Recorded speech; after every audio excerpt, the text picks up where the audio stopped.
So I'd like to take it back for a moment to say what it's like for the family members and the people that are the partners and children and whatever of the person.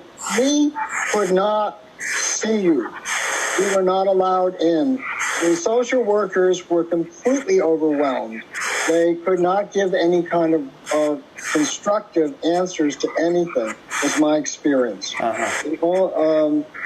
And with Joel in particular, he'd gone into the hospital July 16th for a spinal operation, a mobility-related operation, which seemed to be successul when he was sent to Village Care, a rehab in the West Village. And there, through negligence, he caught E. coli. E. coli is a very serious infection. Yes. And he spent 8 weeks because the frontline antibiotics no longer work with E. coli, and pharma's not that interested in researching it because the profit factor is not what they would want. But he was fortunate to have an infectious disease, a consultant brought in by a surgeon that kept experimenting, and he almost died twice, and he lost 20-some pounds. And so he was really in a weakened condition, also had pre-conditions, diabetes, etc. Yes. And I say that because sitting here today talking to you, having recovered from E. coli, came home care, he had some physical therapy stuff going, which is what he had to do. It's the next stage of his recovery from his operation. And the home care worker, at that point, the agency was not telling its workers to wear protection. And I had insisted that she wear a mask because she was coming downtown on the subway. And it was not a pretty moment. She was a nice woman, but it was not and Joel, that's the only person Joel saw other than me. Wow. And why I'm giving that background is that each body here is different. Yes. And one of the problems is that we think that everybody, this is Western medicine, everybody is the same.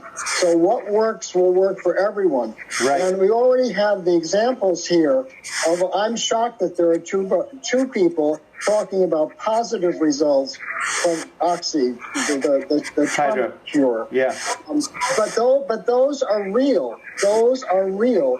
And I think it's important that we all understand, and I learned this from dealing with AIDS, is that everybody isn't the same. Yes. And one body's going to respond in one way to an intervention, and another body's going to respond differently. So we have to keep an open mind on that thing. Absolutely. The fact that Rex went to a naturopath made me very happy, because I'm more oriented that way, and I've convinced Joel to be oriented that way since we've been together. But the effect on the family members of not being able to communicate, luckily we were able to do some video. He had a phone that he could use, and we could see and talk to each other every day. But that wasn't the experience of most people.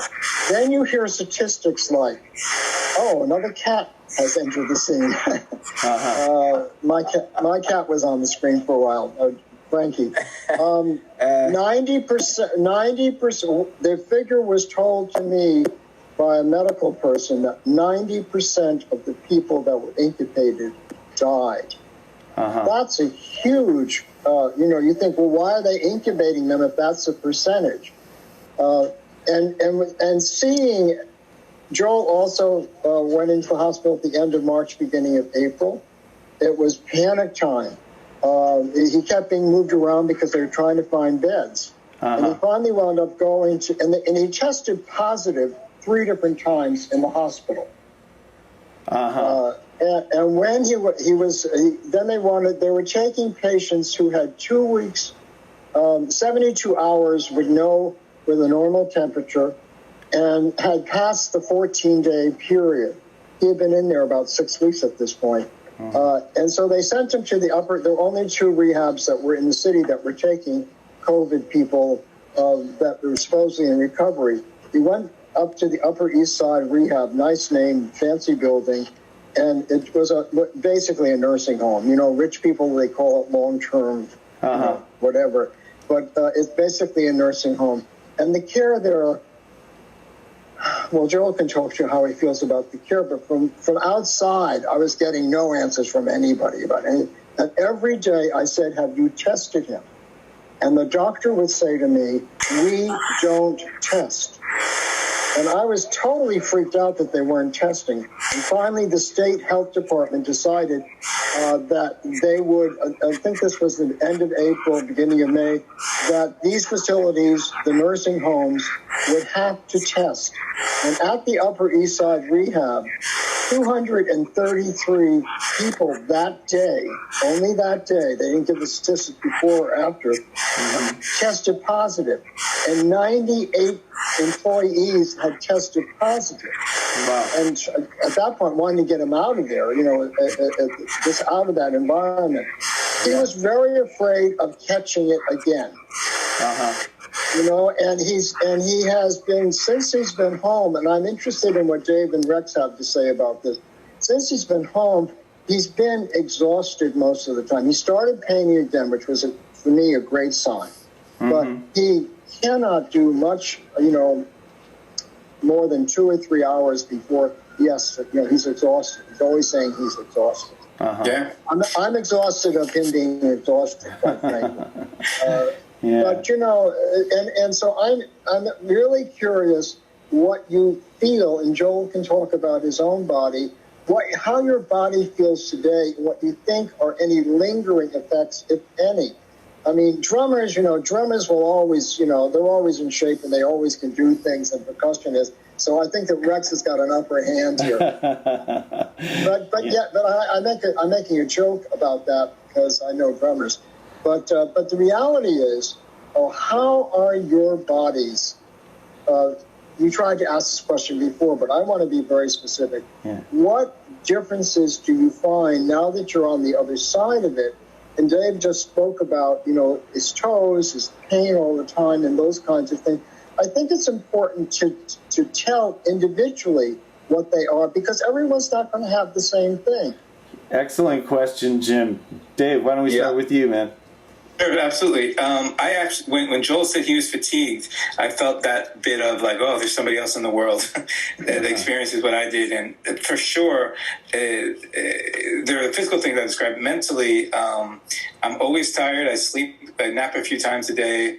My ability to handle stress is non-existent, so much so that my mother, who has been depressed for the last 20 years, knows not to stress me out and calls me and keeps the conversation to 5 minutes, which is nice. Yeah. But I know it's very nice.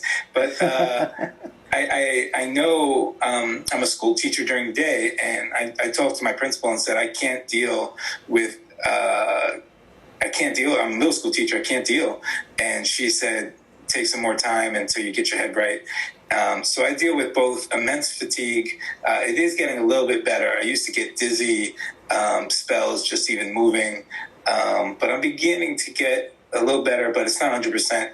And the other thing is worth mentioning is apparently I'm not the only one, but I get panic attacks once to 3 times a day, where I just get a horrible fear and anxiety that I can't move. And apparently that's a COVID survivor thing. Wow. As well. Wow. So, I'm definitely experiencing fatigue, definitely panic, and definitely my ability to handle stress just does not exist.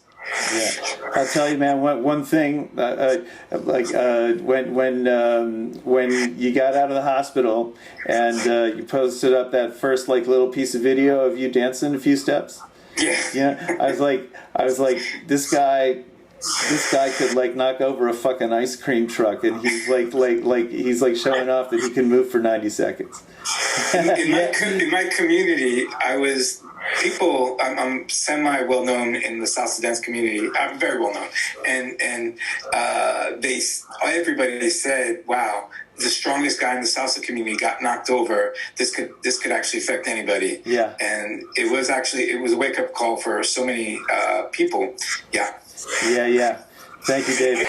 One of the things really is helpful with what you just said is I am high energy and I am exhausted all the time.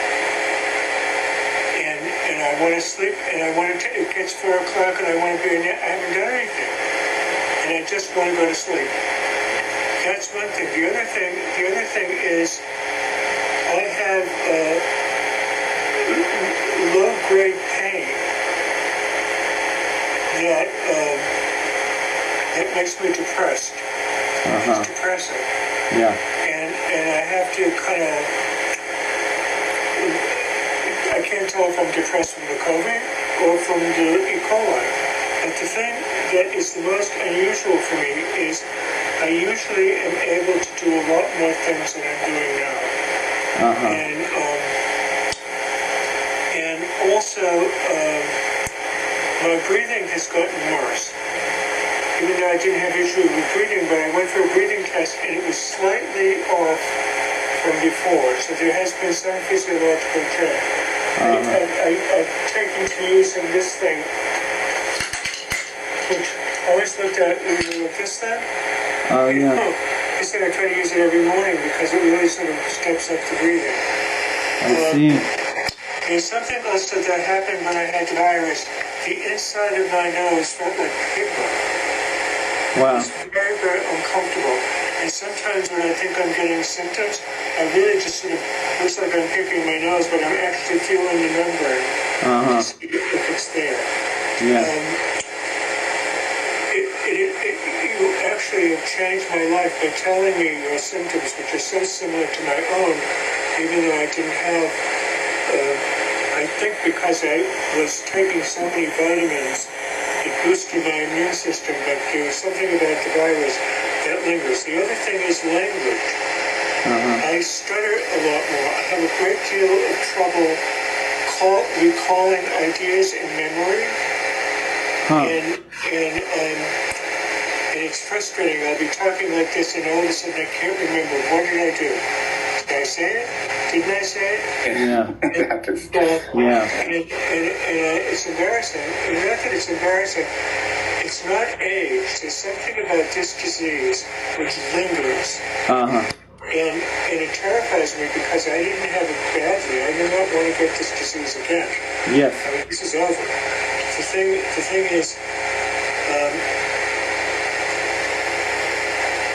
also, when I was in the hospital, the whole world changed. I went in before people were quarantined. So it's almost like I went into the hospital sort of a Twilight Zone. I was administered by people who wore these weird, bizarre costumes. No idea what was going on. No one would tell me anything. Then I was shipped off to 2 different places, and I came out, and the world was changed completely. Wow. It's going to be open. Most of my friends have left the city. I'm isolated. I'm tired of isolating already. It's like, it's debilitating. But the thing that really helped me with this conversation is how similar your symptoms are to mine, even though my experience of the virus is so minor. It's almost like a cold, a very bad cold. But it just attacked every single vulnerable place in my body, and it is still there. It has not left. Wow. It's not gone. Yeah. Wow. Thank you, Joel. Thank you very much.